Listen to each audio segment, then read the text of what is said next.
અમદાવાदના માંડલ તાલુકામાં મોતિયાના ઓપરેશનને પગલે બનેલી ઘટનાને ગંભીરતાને ધ્યાને લઈને આરોગ્ય મંત્રી શ્રી ઋષિકેશભાઈ પટેલે આકરું વલણ અપનાવ્યું।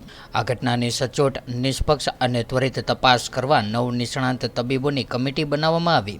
આ કમિટીના સભ્યોએ સ્થળ પર જઈને ઘટનાની ઊંડાણપૂર્વક તપાસ હાથ ધરવામાં આવી।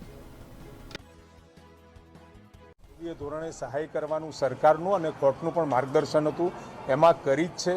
અને સાથે આ બનાવમાં પણ જે તે હોસ્પિટલને જરૂરી યોગ્ય સૂચનાઓ આપી અને સૂચનાઓ કેવળ વળતરથી પતે નહીં, પરંતુ એના માટે જે જરૂરી કડક જેટલા પણ પગલાં લેવાની જરૂર પડે એ સરકાર લેવા માટે બિલકુલ એમાં ક્યાંય પાછી પાની નહીં કરે અને કસૂરવારોને નશ્યત થાય એ પ્રમાણેના પગલાં લેશે અને આ પ્રકારના બનાવો ભવિષ્યમાં પણ ના બને એના માટે તમામે તમામ જેટલી પણ હોસ્પિટલ ખાનગી, ટ્રસ્ટની કે સરકારી છે, તો એમાં જે ધારાધોરણ અને મેડિકલ જે નોર્મ્સ છે એ નોર્મ્સ પ્રમાણેની વ્યવસ્થાઓની ચકાસણીની પણ સરકારી આગામી સમયમાં નિયમો સાથે એની અમે ચકાસણી પણ કરવાના છીએ।